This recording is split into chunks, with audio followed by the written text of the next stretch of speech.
Hello everyone, I am Suman. Welcome on Guru Mantra study channel. बेटे, हम 12th class को पढ़ रहे थे। 12th क्लास के अंदर हमारा ऑलमोस्ट ये चैप्टर कंप्लीट होने वाला है। उसके बाद हम सेकंड या थर्ड चैप्टर को स्टार्ट करने वाले हैं। अब देखो, इस चैप्टर के अंदर हमने क्या क्या पढ़ लिया है। थोड़ा सा पिछली क्लास का रिकैप लेते हैं कि सील्स, स्क्रिप्ट्स और वेट्स को हमने पढ़ लिया था। सील्स क्या होती है? सील्स हमें जो दूर की डिस्टेंस वाले जहां पर क्षेत्र होते थे वहां पर ट्रेड के लिए इस्तेमाल की जाती थी। फिर आपने क्या पढ़ा था? स्क्रिप्ट पढ़ा था। स्क्रिप्ट का मतलब क्या होता है? लिपि, यानी कि भाषा को लिखने का तरीका क्या कहलाता है? स्क्रिप्ट कहलाता है। इसी तरीके से इसी सीरीज में आपने क्या पढ़े थे? वेट्स को पढ़ा था। यानी कि सील्स का इस्तेमाल व्यापार के लिए होता था। स्क्रिप्ट हम उस दौरान क्या किस तरीके की भाषा का इस्तेमाल करते थे, वो स्क्रिप्ट कहलाती थी। और वेट्स क्या है? जो वजन है, नापने तोलने की जो इकाई है, वो क्या कहलाती थी? वेट्स कहलाती थी। तो इस तरीके से जो सीलिंग को भी आपने पढ़ा था। सीलिंग का मतलब क्या होता है? जब कोई भी सामान होता तो आप क्ले वहां पर चिपकाते और वहां पर स्टैंप लगा देते थे, ताकि जो सामान है उसके साथ छेड़छाड़ ना हो। इन सभी बातों के बारे में। फिर स्क्रिप्ट में हमने पढ़ा सबसे लंबी जो स्क्रिप्ट है, जो ज्यादा जो वर्ड्स लिखे हुए हैं, वो 26 साइन वहां पर मिले हैं। इन चीजों को हम कर चुके हैं, स्क्रिप्ट वगैरह को। वेट्स को भी आपने देख लिया था। अब आती है एंशियंट अथॉरिटी। क्या है?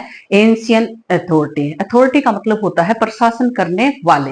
अब देखो कि क्या हड़प्पा सिविलाइजेशन के अंदर, कहां पर? हड़प्पा सिविलाइजेशन के अंदर कोई राजा वगैरह होता था या नहीं होता था? यानी कि क्या एक राजा रूल करता था पूरी टेरिटरी पर? यानी कि जो हड़प्पा सिविलाइजेशन के जहां पर भी एविडेंस हमें मिले हैं, क्या वहां पर सिर्फ एक ही राजा रूल करता था, या फिर अलग अलग क्षेत्र पर, जैसे हड़प्पा पर कोई दूसरा राजा हो या फिर मोहनजोदारो पर दूसरा राजा हो, तो वहां पर क्या ऐसा था कि अलग अलग जो रूलर्स थे, जो शासक थे, वो अलग अलग शासन करते थे? तो इन्हीं बातों को क्या है, आइडेंटिफाई करने के लिए हम क्या पढ़ेंगे? एंशियंट अथॉरिटी को पढ़ेंगे। तो देखो कि जो आपका ये वाला हिस्सा है, ancient authority, indication of complex decision being taken and being implemented are clearly visible in Indus valley civilisation. ये क्या है? Indus valley civilisation. तो ये कह रहे हैं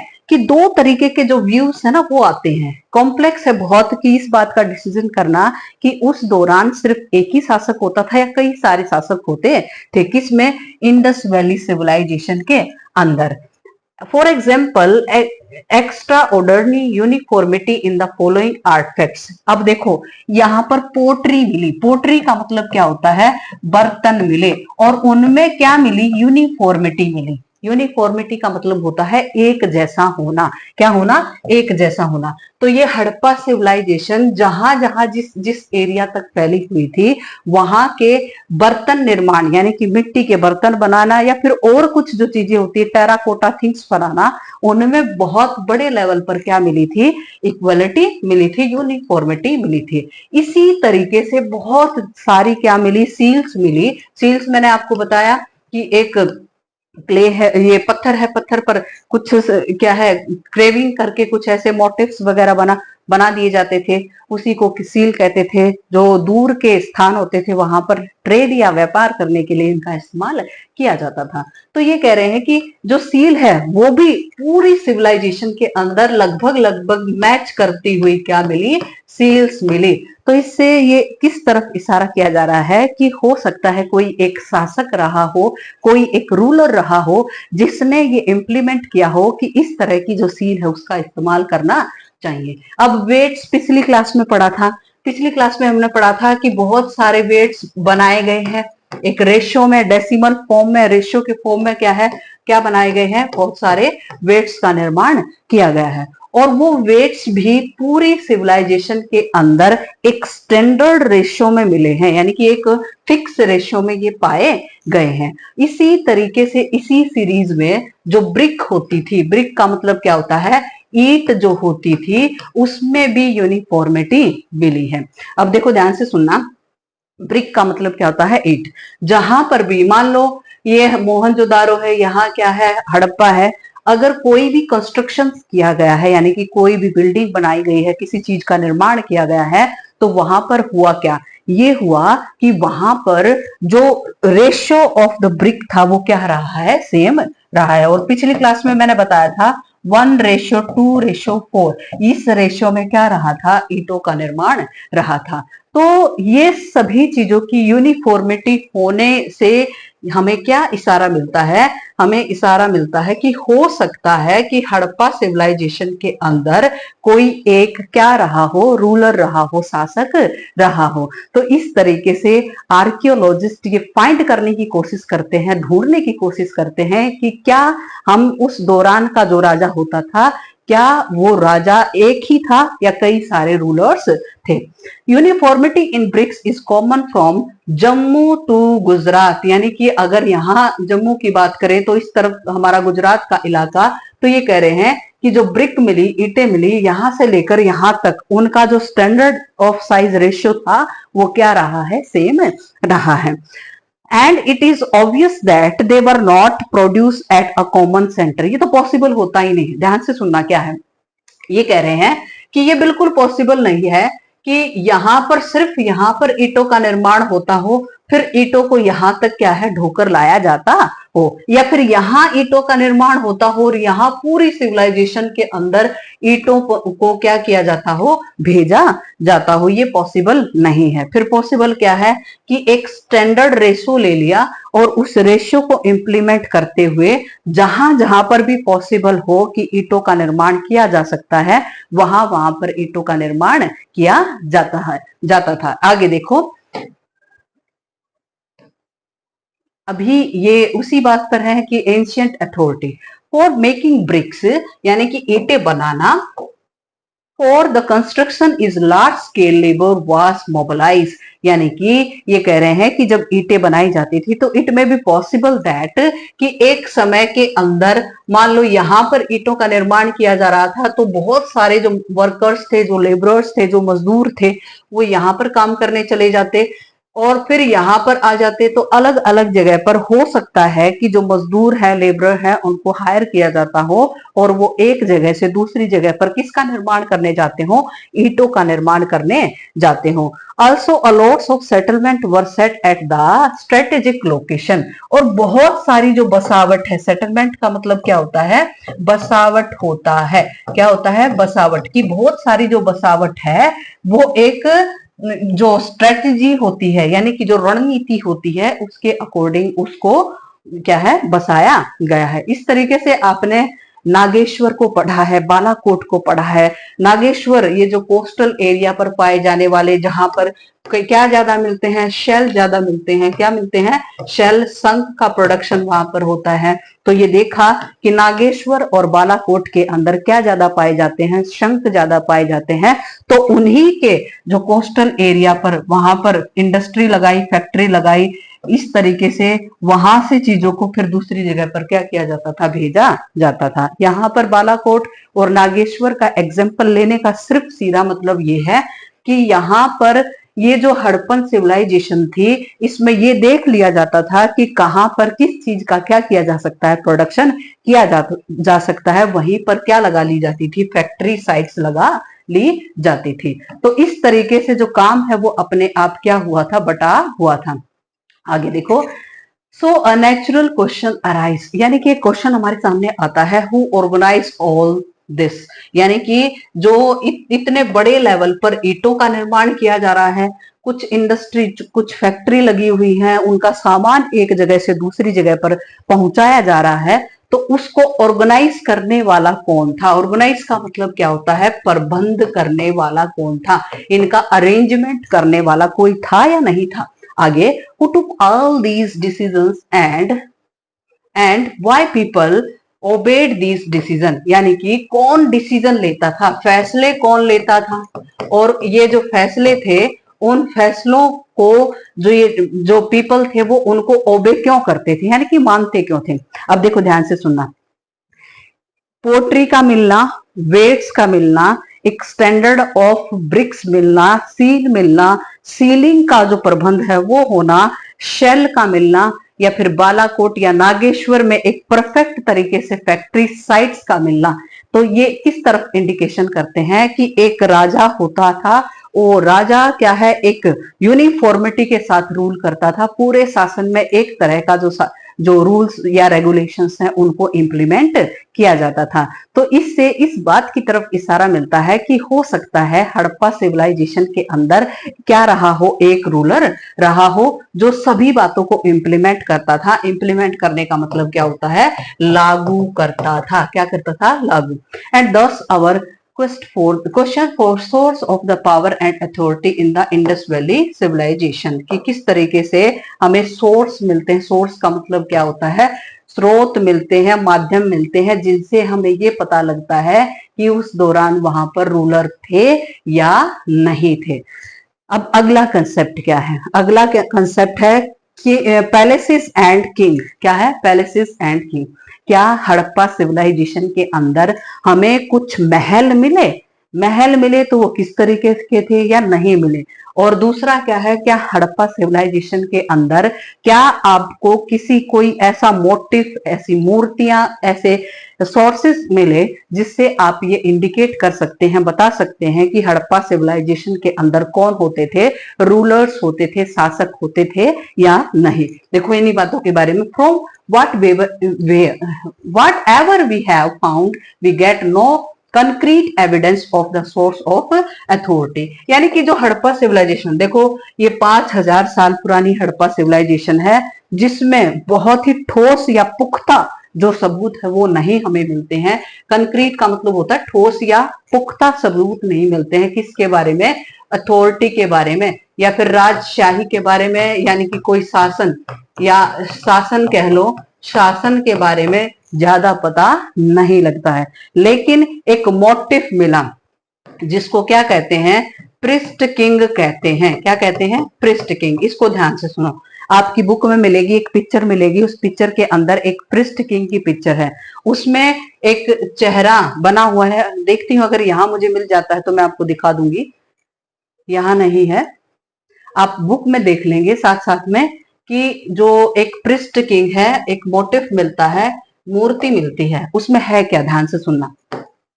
इस तरीके से एक चेहरा बना हुआ है, एक बहुत शांत मुद्रा में एक व्यक्ति दिखाई दे रहा है। मेरी ड्राइंग बिल्कुल भी अच्छी नहीं है, थोड़ा सा कोऑपरेट करना। और उस व्यक्ति की दाढ़ी बनी हुई है, यानी कि परफेक्ट तरीके से वहां पर शेविंग कर रखी है, और उस इंसान ने एक शॉल को ओढ़ रखा है, उस शॉल पर बहुत सारी फूल पत्तियां बनी हुई हैं। यानी कि उस दौरान, हड़प्पा सिविलाइजेशन के दौरान, व्यक्तियों को कपड़ा तो बनाना आता ही आता था, साथ में उनको कढ़ाई बुनाई का भी काम आता था।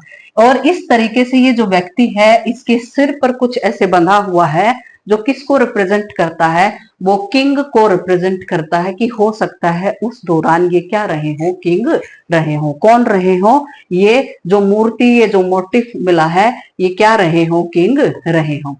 तो और इनकी जो बाजू होती है, बाजू या आर्मलेट जिसको कहते हैं, या ये बाजू बंद जिसको कहा जाता है, वो भी क्या है, इनके हाथ में मिलता है। तो कहने का मतलब ये है कि हो सकता है ये जो मूर्ति मिली है, प्रिस्ट किंग जिसको हम कह रहे हैं, तो उस दौरान ये क्या रहा हो, शासक रहा हो, रूलर रहा हो। और देखो प्रिस्ट किंग का कंसेप्ट कहां से आया है, यानी कि जो मिस्र है, मिस्र के अंदर, मिस्र की सभ्यता जिसको कहा जाता है, मिस्र की सभ्यता में जो पुजारी वगैरह होते थे वही क्या होते थे, किंग होते थे। तो ये कंसेप्ट कहां से लेकर आए हैं कि जिस तरीके से मिस्र के अंदर बहुत सारे जो क्या है, किंग, प्रिस्ट किंग के जो मोटिव वगैरह मिले हैं, उन्हीं से अंदाजा लगाया कि हो सकता है कि इंडस वैली सिविलाइजेशन के अंदर भी ऐसे ही क्या रहे हो, रूलर्स रहे हो, शासक रहे हो। अब इसको ऐसे समझो, जैसे मोहनजोदारो मूवी जिसमें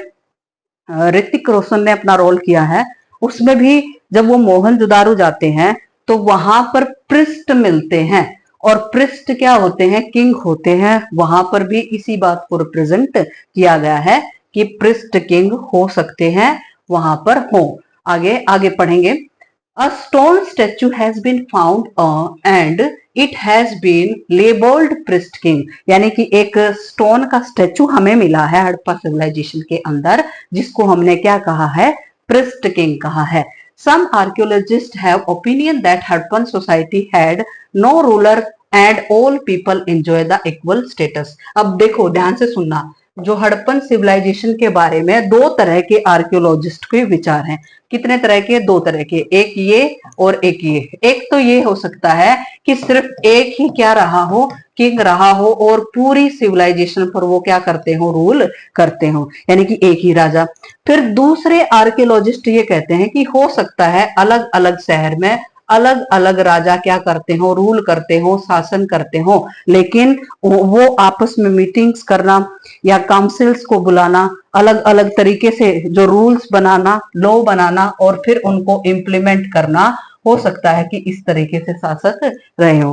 तो अगर क्वेश्चन आए कि हड़प्पन सिविलाइजेशन में आप हमें बताएं कि क्या एक ही रूलर होता था या कई सारे रूलर्स होते थे, तो ये आज तक डिलेमा में है, उलझन में है कौन आर्कियोलॉजिस्ट की नहीं पता कि हड़प्पन सिविलाइजेशन के अंदर जो सोसाइटी थी उसमें सिर्फ एक ही राजा होता था या फिर कई सारे राजा रूल करते थे। Some feel that there was not one but several rulers. देखो मैंने वही तो बताया कि कुछ का कहना है कि सिर्फ एक ही रूलर हो और कुछ का कहना है आर्कियोलॉजिस्ट का कि कई सारे रूलर्स भी हो सकते हैं, लेकिन नहीं पता। जिस तरीके से मोहनजोदारो में एक रूलर राजा अलग से रूल करता हो, had separate ruler, and Harappan had his own and so on. इसी तरीके से कुछ और भी शहर, आपने चहुंद्रो पढ़ा था, आपने क्या दिलमुन का इलाका पढ़ा था, इस तरीके से अलग अलग इलाकों में हो सकते थे अलग अलग रूलर भी हो। तो इस बात पर हम कंफर्म नहीं है, आर्कियोलॉजिस्ट कंफर्म नहीं है कि राजा अलग अलग थे या फिर एक ही राजा पूरी सिविलाइजेशन पर क्या करता था, रूल करता था। आगे देखो, palaces and king, but some say that it was the single state on the basis of the uniformity in artifacts। underline करेंगे artifacts evidence of plant and settlement uniformity of bricks, यानी कि ये जो सामान मिले हैं उनमें बहुत बड़े लेवल पर यूनिफॉर्मिटी है और जो ईंटें मिली हैं वो भी बहुत सिमिलर हैं, जिसके कारण एक किंग पर ज्यादा फोकस किया जा रहा है। अगर आपसे क्वेश्चन पूछ लें कि जो हड़प्पा सिविलाइजेशन है उनमें सिर्फ एक ही रूलर होते थे या फिर कई सारे रूलर्स होते थे, अब ये बताएं कि वो एक रूलर पर ज्यादा फोकस करते थे या कई सारे, यानी कि आर्कियोलॉजिस्ट प्रेफरेंस किस बात को देते हैं, आर्कियोलॉजिस्ट ज्यादा प्रेफरेंस किसको देते हैं कि हड़प्पा सिविलाइजेशन के अंदर सिर्फ एक ही क्या होता था, रूलर होता था, शासक होता था। As of now last theory seem most plausible because it seemed unlikely that the entire communities had together taken such complex decision। लेकिन जो एक किंग है उसकी तरफ ज्यादा फोकस है, किसका फोकस है, आर्कियोलॉजिस्ट का फोकस है कि हो सकता है उस सिविलाइजेशन के अंदर सिर्फ क्या है, एक ही किंग रहा हो। अब एंड ऑफ सिविलाइजेशन,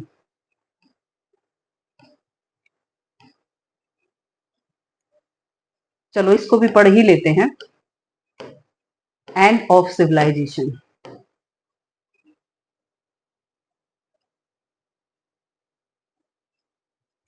देखो अब इसका क्या है, एंड ऑफ सिविलाइजेशन का मतलब क्या है, जो ये हड़प्पा सिविलाइजेशन है उसका अंत कैसे हुआ। अब मैंने एक टाइमलाइन, जब मैंने शुरुआत में चैप्टर को पढ़ाना स्टार्ट किया था तो मैंने आपको टाइमलाइन बताई थी कि जीरो पीरियड जिसको जीसस क्राइस्ट है उनके जन्म को क्या माना जाता है, जीरो पीरियड माना जाता है। 300 फिर मैंने इस तरीके से 26 मैंने आपको बताया था, फिर यहाँ 18 लिखो। अब यहाँ पर मैंने ये कहा था कि जो हड़प्पन सिविलाइजेशन है उसकी शुरुआत यानी कि डेवलपमेंट की शुरुआत कब हुई थी, 3300 BCE में हुई थी और ये डेवलप बहुत अच्छे तरीके से कब हो गई थी, जिसको मैच्योर सिविलाइजेशन कहते हैं, उसकी शुरुआत कब हो गई थी, ये हो गई थी 2600 में। लेकिन अब ये 1800 बीसी तक आते आते, अब जिसने पिछली क्लासेस को नहीं देखा ना, पहले उनको देखें, क्योंकि इनको मैंने बहुत अच्छे तरीके से आपको समझाया है। आगे आते आते जो ये इंडस वैली सिविलाइजेशन है वो डिक्लाइन होनी स्टार्ट हो गई। अब आर्कियोलॉजिस्ट देखो, 5000 साल पहले का इंसान ना ही तो आज जिंदा है, और ना ही इतने बड़े लेवल पर हमारे पास एविडेंस है, क्योंकि बहुत समय के साथ साथ जो चीजें हैं वो क्या हो जाती हैं, खराब हो जाती हैं बहुत ज्यादा। और मोस्ट इंपोर्टेंट पार्ट की हमें जो स्क्रिप्ट है, हड़प्पा सिविलाइजेशन की जो स्क्रिप्ट है, उसके बारे में पता ही नहीं है। तो जी इस तरीके से जितने भी एविडेंस मिले हैं उसके अकॉर्डिंग हम आइडिया लगाते हैं कि ये सिविलाइजेशन है उसका अंत किस तरीके से हुआ है। तो ये कह रहे हैं कि हो सकता है, कई सारे कारण बताए कि हो सकता है नदियां सूख गई हो सकता है बाढ़ आ गई हो। बाढ़ को सबसे ज्यादा क्या है इंपॉर्टेंट पार्ट मानते हैं कि कारण मानते हैं कि हो सकता है हड़प्पा सिविलाइजेशन किसके कारण नष्ट हुई हो, जो आपकी फ्लड आई थी या फिर बाढ़ आई थी उसके कारण ये सिविलाइजेशन नष्ट हो गई थी। लेकिन कुछ मानते हैं कि जो पॉपुलेशन है वो बहुत ज्यादा बढ़ गई थी, जिसके कारण लोगों ने डिस्प्लेसमेंट करना स्टार्ट कर दिया, एक जगह से दूसरी जगह पर जाना स्टार्ट कर दिया। तो अब इस पार्ट में हम पढ़ने वाले हैं एंड ऑफ द सिविलाइजेशन, ये जो हड़प्पन सिविलाइजेशन है उसका एंड किस तरीके से हुआ। There is evidence that by 1800 BC यानी कि डिक्लाइन होनी स्टार्ट हो गई, जो क्वालिटी ऑफ लाइफ जी जाती थी, जो पोट्री की जाती थी या फिर ब्रिक्स जो बनाई जाती थी, इस समय के बाद यानी कि जब कार्बन डेटिंग की जाती है तो उसके बाद ये पता लगता है कि ये जो सिविलाइजेशन है ये 800 बीसी के बाद डिक्लाइन होनी स्टार्ट हो गई थी, उतनी क्वालिटी की चीजें वहां पर नहीं मिली। देखो, most of the mature Harappan site had been abandoned। abandoned का मतलब क्या होता है, त्याग देना या फिर छोड़ देना। ये कह रहे हैं कि 1800 बीसी के बाद, कब के बाद, 1800 बीसी के बाद बहुत सारी जो मैच्योर सिविलाइजेशन थी 2600 से लेकर 1800 बीसी तक के बीच की जो बेहतरीन सिविलाइजेशन थी, जिसमें हड़प्पा, मोहनजोदारो या फिर जो कालीबंगा है राजस्थान के अंदर है, इस तरीके से अलग अलग जो जगह की जो साइट थी उनको लोगों ने छोड़कर इस तरफ आना क्या कर दिया था, स्टार्ट कर दिया था। अब देखो क्या, there was the expansion of the population. हो सकता है कि वहां पर, यहाँ इस इलाके में जो हड़प्पन सिविलाइजेशन थी वहां पर बहुत ज्यादा पॉपुलेशन बढ़ गई थी, और पॉपुलेशन बढ़ेगी तो रिसोर्सेज की ज्यादा जरूरत होगी, चीजों की, सामान की ज्यादा जरूरत होगी। तो हो सकता है कि यहाँ पर क्या है, इस टाइम के अंदर यहां से लोगों ने डिस्प्लेसमेंट करना स्टार्ट कर दिया। A new settlement in Gujarat कह लो, हरियाणा कह लो, फिर या फिर वेस्टर्न यूपी, वहां पर इन्होंने जाना स्टार्ट कर दिया। Few site continue to be occupied even after, यानी कि कुछ साइट इतने समय तक चलती रही, but in the dam to transformation of the material culture is clearly visible. अब ये कह रहे हैं मटेरियल कल्चर का मतलब क्या होता है, जो सामान मिला ना उसमें क्या मिला, बदलाव मिला। ट्रांसफॉर्मेशन का मतलब क्या होता है, बदलाव। बदलाव कि इस टाइम के बाद इधर वाला जो डिस्प्लेसमेंट हुआ, उधर लोगों ने जाना स्टार्ट किया, तो वहां पर जो सामान मिला उसमें बड़े लेवल पर जो बदलाव हो वो आसानी से देखा जा सकता है। तो आगे देखें, most visible is the disappearance of the distinct artifacts of Indus valley civilisation. Underline करेंगे वेट्स, सील्स, बीड्स। अब देखिए ध्यान से, इसको ऐसे आसानी से समझे, जो ये सिविलाइजेशन यहाँ पर थी, जब इन्होंने यहाँ डिस्प्लेसमेंट करना स्टार्ट किया, कब किया, 1800 बीसी में स्टार्ट किया, तो उसमें जो यहाँ पर जो चीजें मिली उसमें चेंज मिला। जो वेट्स जो यहाँ पर इस्तेमाल किए जाते थे उतने अच्छे तरीके के वेट्स यहाँ पर नहीं मिले, सील्स नहीं मिली, बीट्स नहीं मिले, राइटिंग का जो तरीका है वो भी बिगड़ा हुआ मिला, और क्राफ्ट या स्पेशलाइजेशन या लॉन्ग डिस्टेंस ट्रेड के जो एविडेंस है वो यहाँ पर नहीं मिले। कहने का मतलब क्या है, ये सिविलाइजेशन में हो सकता है लोगों ने डिस्प्लेसमेंट करना स्टार्ट किया हो सकता है पॉपुलेशन बढ़ने के कारण एक जगह से दूसरी जगह पर इन लोगों ने जाना स्टार्ट किया, लेकिन यहाँ जितनी एडवांस चीजें मिलती थी यहाँ पर उतनी एडवांस चीजें नहीं मिली। आगे, also very few materials were now being used to make fewer things। और यहाँ जितना ज्यादा सामान यहाँ पर मिला उतना सामान यहाँ पर भी नहीं मिला, यानी कि उतनी मात्रा में, उतनी क्वांटिटी में, उतनी संख्या में चीजें आर्कियोलॉजिस्ट को यहाँ से नहीं मिली। आगे देखें, हाउस कंस्ट्रक्शन टेक्निक वाज डिटियोरेटेड का मतलब क्या होता है, खराब हो जाना या जिसमें कमी आ जाना। ये कह रहे हैं कि ये जो सिविलाइजेशन में जब डिस्प्लेसमेंट हुआ, इस तरफ की तरफ डिस्प्लेसमेंट हुआ, तो ये कह रहे हैं कि जो घर बनाने का तरीका है वो भी क्या हो गया, खराब हो गया। कहने का मतलब उतने बेहतरीन घर यहाँ पर इतने पुराने नहीं मिले। Large building and the public structure were no longer produce. और यहाँ पर जैसे हमने मोहनजोदारो में पढ़ा था, हड़प्पा में कुछ बड़े स्ट्रक्चर्स को पढ़ा था, तो मोहनजोदारो और हड़प्पा वाले जो स्ट्रक्चर्स थे वो यहाँ पर इस सेटलमेंट के अंदर नहीं मिले। Overall artifact and the settlement indicate a rural way of life which is called the later Harappan. बहुत बहुत इंपॉर्टेंट ये कह रहे हैं कि अब हम अगर मुख्य तौर पर देखें तो यहाँ पर जो लोगों ने रहना स्टार्ट किया उसको हमने क्या कह दिया, लेटर हड़प्पन सिविलाइजेशन कह दिया। एक टाइम देखो, मैंने ये टाइमलाइन आपको बताई कि 3300 बीसी में ये सिविलाइजेशन है जिसमें यहाँ पर गांव बसने स्टार्ट हुए थे। क्या बसने स्टार्ट हुए थे? गांव। फिर 2600 बीसी में बहुत डेवलप हो गई थी, यानी कि यहाँ पर शहर बन गए थे। वो शहर कब तक चले? 1800 बीसी तक चले। अब ये जो है इसके बाद का जो टाइम है उसको इन्होंने क्या कह दिया, लेटर हड़प्पन सिविलाइजेशन कह दिया। दोबारा से गांव की तरफ क्या है ये मोल्ड कर गए थे। तो ये है एंड ऑफ द सिविलाइजेशन। इसमें आप अगर बुक में देखोगे तो 2-3 कारण और हैं, जैसे इन्वेडर्स आ गए थे। हो सकता है हड़प्पा सिविलाइजेशन के अंदर बहुत सारे आक्रमणकारी आ गए जिन्होंने इस सिविलाइजेशन के काफी सारे व्यक्तियों को क्या कर दिया हो, मार दिया हो। ये कारण हो सकता है। फ्लड कारण हो सकता है क्योंकि इन्होंने नदियों पर क्या बनाए थे, बांध बनाए थे, जिसके कारण वहां पर फ्लड आ गई और पूरी जो जनसंख्या है वो मारी गई। तो और कुछ क्या है, पॉपुलेशन के कारण, जिसके कारण लोगों ने डिस्प्लेसमेंट करना स्टार्ट कर दिया और वहां पर जो क्वालिटी ऑफ थिंग्स है वो क्या हो गई, कम हो गई। तो इन सभी कारणों को माना जाता है कि हो सकता है हड़प्पा सिविलाइजेशन का ये कारण रहे हों।